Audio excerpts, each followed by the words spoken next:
Պաշտոնապես հայտարարել են, որ Մարկո Ռուբիոն է գալու Հայաստան։ Բարի գալուստ, միշտ ուրախ ենք միջազգային հյուրերի համար, ուրախ ենք բոլորի համար։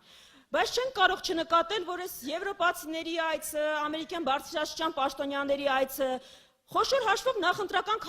քարոզարշավի է նմանվում։ Ալիևից սկսված լծված են Նիկոլ Փաշինյանի նախընտրական քարոզարշավին։ Ու դա անում են ձեզ մի հատ ուղերձ փոխանցելու համար։ Ուզում են ձեզ ասեն, որ տեսեք ինչ մարդիկ են իրա կողքը, ժողովուրդ ջան, ամեն ինչ որոշված է, վճռված է,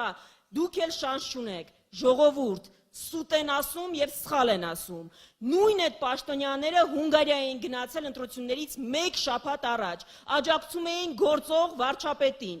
արդյունքում պարտվեց։ Ինչ է այս ամբողջի դասը մեր համար։ Եթե Հայաստանի Հանրապետության քաղաքացին գնա ընտրության, գնա տեղամաս, ինքը իր քվեով որոշի իր ճակատագիրը, ձևավորի իշխանություն, դրա հետ հաշվի են նստելու բոլորը։